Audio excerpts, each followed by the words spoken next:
التوقيت قرب الفجر، الناس نايمة والدنيا هادية والشوارع الحركة فيها شبه محدودة قوي، ومحدش أبدا كان يتخيل إن بعد ثواني بسيطة الحال ده كله ممكن يتغير. وإذ فجأة نلاقي إن الشارع كله ابتدى يتحرك، وتلاقوا إن الأرض تحت رجليكوا بتتهز، والناس اللي عندها نجف فتبتدي تبص على النجف تلاقيه ابتدى يتحرك، واللي كان قاعد وسهران على مذاكرة ولا على شغل يبص على كوباية القهوة ولا كوباية الشاي اللي معاه فيلاقيها ابتدت تتحرك.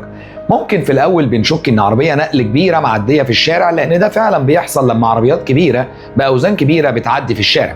ممكن نلاقي الإزاز بيتهز، ممكن نلاقي حركة خفيفة بتحصل في الأرض، ولكن الموضوع طول والموضوع بقى مخيف والموضوع بقى مرعب لدرجة ان الهزة بقت مطولة، وانت في اللحظة دي بتحس ان انت عندك شلل، لان مفيش في ايدك اي حاجة تعملها توقف بيها الهزة اللي بتحصل ديت. في لحظات بسيطة قوي مدن بيحصل فيها زلازل زي ديت ممكن تتحول من مدن هادية الى لا قدر الله كارثة طبيعية. بنلاقي ان بيوت كاملة بتتدمر، مدن كاملة ممكن تحصل فيها بلاوي كبيرة، والموضوع بيبقى خارج عن سيطرة البشر وما بنقدرش نتدخل فيه. وللحظات فجأة تكتشف ان الارض اللي احنا واقفين عليها وفاكرين ان هي ارض صلبة ما بتطلعش صلبة زي ما احنا فاكرين. ازاي؟ ده انا واقف على ارض صلبة، والارض الصلبة دي ما بتتحركش وما بتتهزش، ودي اول اوهام الانسان بيتخيلها، ان الارض اللي احنا واقفين عليها ارض صلبة وما بتتحركش. لكن لا خالص، الارض يا صديقي بدأت ازاي؟ ان كانت الكرة الارضية الجزء الصلب فيها عبارة عن كتلة واحدة، وكان بيتقال عليها بانجيا او بنجاية على حسب المصادر اللي بنتقري منها الاسم. والفكرة دي اتقالت من سنين طويلة، ان عبر ملايين السنين ابتدت القشرة الارضية تتشكل وتتفصل عن بعضها وتتحول الى الواح، عاملة كده كأنك واقف على بلاط، بس البلاط ده مش كتلة واحدة، كأنها بلاطة واحدة واتكسرت كذا حتة. الكذا حتة ديت عملت لنا اشكال مختلفة من الصفائح التكتونية. الصفائح التكتونية ديت بتبقى حجمها كبير، بيبقى أكبر من دولة، وفي بعض الأوقات ممكن يكون أكبر من قارة. الصفائح التكتونية دي بتتحرك حتى لو الحركة غير ملحوظة، تكاد تكون إن في السنة الكاملة ما بتتعداش بعض السنتيمترات، ولكن ده ما يلغيش أبدا إن هي بتتحرك. طب ما احنا لو عايزين نعرف إزاي هي بتتحرك لازم ننزل تحتيها ونشوف مين اللي بيحرك الصفائح ديت. فلو نزلنا تحت القشرة الأرضية هنلاقي ان تحتيها طبقة ضخمة جدا بتسمى بالعربي وشاح الارض. على الرغم منه ان هو قد يبدو ليك ان هو صلب، لكن هي طبقة مرنة وبتتحرك حركة بطيئة جدا. طب ايه سبب ان هي تتحرك حتى لو حركه بطيئه؟ الفكره ان في حاجه اسمها تيارات الحمل. تيارات الحمل ديت او تيارات الحمل، لان هي عباره عن حموله بتتنقل، عباره عن ان في جزء بيبقى حر جدا تحت الارض سخن، فالكثافه بتاعته بتقل فبيطلع لفوق، والكثافه بتاعت الحاجه بارده شويه في درجه الحراره بتاعتها بتنزل لتحت. نتيجه فرق الكثافه ديت جزء بيطلع لفوق وجزء بينزل لتحت. وطبعا الحركه لفوق ولتحت ما بتبقاش كده، لا دي بتاخد حاجه زي الطيارات كده، عشان كده بنسميها طيارات. الطيارات دي وهي بتحصل بتتسبب في حركه بطيئه بتحصل في باطن جوف الارض. تقول لي طيب بما ان انت بتقول ان الحركه تحت بطيئه وبتحصل طول الوقت، طب ما ده يفهمنا ان المفروض طول الوقت يكون فيه زلزال.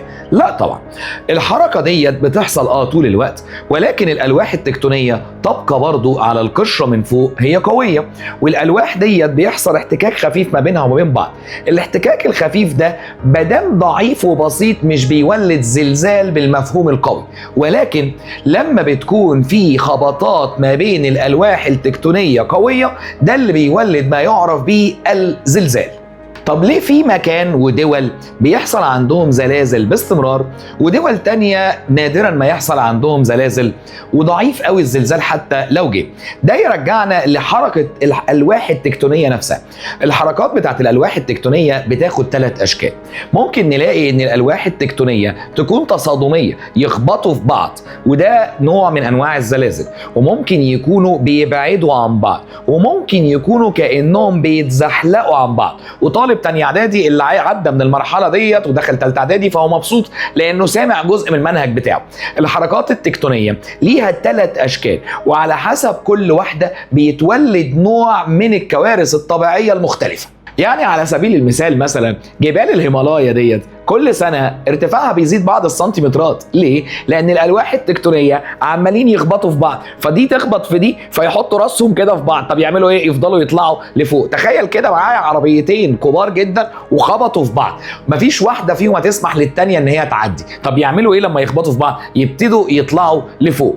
فحركه الالواح التكتونيه هي اللي بتشكل شكل الكره الارضيه من اول وجديد، وده ما يترتب عليه كوارث طبيعيه بنشوفها، زي مثلا لما بنيجي نلاقي حاجه اسمها الاخدود الافريقي العظيم. ده برضو حصل نتيجه حركه تكتونيه. الالواح التكتونيه لما جت تتحرك اثرت ان يحصل حاجه اسمها الاخدود الافريقي العظيم. وممكن بقى الالواح التكتونيه تتزحلق من على بعضها. يعني ايه تتزحلق من على بعضها؟ هم في الاصل بيكونوا عاملين كده، فتبتدي دي تنزل كده وتبتدي تنزل كده وتعلق سنه، عارف اللي هي يعني ايه، متمسكه باخر حته، ويس فجاه تتزحلق. طب ولما بتتزحلق يحصل اشهر نوع من انواع الصدوع في العالم اسمها سان اندرياس في كاليفورنيا في امريكا. الصراحه الانسان طول عمره بيخاف من الزلازل لان هو حدث هو ملوش يد فيه ومش شايف ايه السبب بتاعه، لحد لما جت سنة 132 ميلاديا وخصوصا في الصين، لحد ما جه عالم اسمه تشانغ هينج، والراجل ده قرر ان هو يتصنط على الارض. تشانغ هينج عمل فكرة حلوة قوي،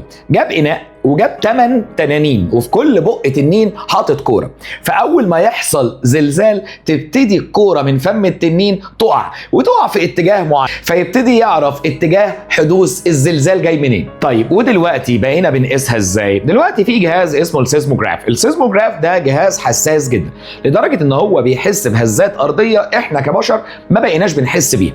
حساس لدرجه انه من اقل حاجه يرسم خط يشير بيه حدوث الزلزال. فنيجي نسمع في الزلزال مثلا ان الزلزال ده قوته لا قدر الله طبعا 8 ريختر، فتيجي تقول ايه ده الدوله الثانيه حصل فيها 7 ريختر، فاحساسنا ان ال7 وال8 قريبين من بعض فنقول بسيطه ده من 7 ل8 ده رقم يعني، لكن الرقم ده حوار كبير قوي.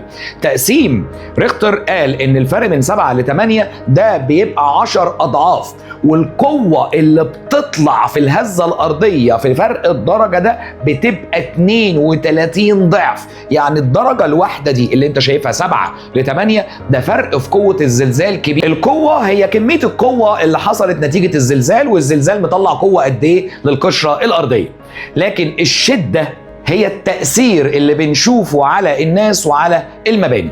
وعشان كده ساعات نسمع ان في زلزال اقل من زلزال بس كان تأثيره اكبر.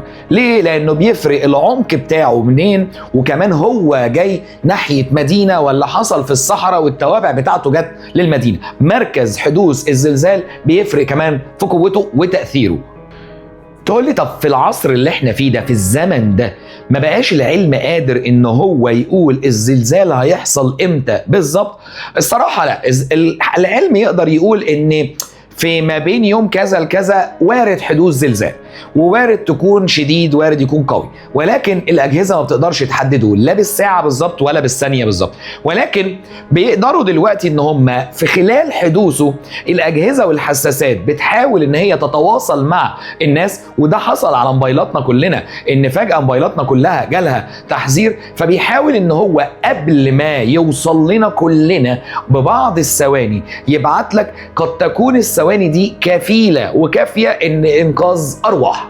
فلو اي مره انت قاعد كده ولقيت النجفه بتتحرك ولا كوبايه الشاي اللي معاك دي بتتحرك، لازم تفتكر دايما ان اللي احنا واقفين عليه ده مش حاجه صلبه بالمفهوم اللي احنا فاهمينه خالص، دي حاجه صلبه وتحتيها حاجات سائله او شبه سائله بيسموها مولتن ميتالز ومولتن روكس، وديت اللي بتتسبب في الهزه للقشره الارضيه. وده مش نتيجه ان الطبيعه غضبانه فقررت ان هي تقشر عن انيابها. دايما يا رب تصحبكم بالسلامه، ونشوفكم المره الجايه في حلقه تانية. سلام.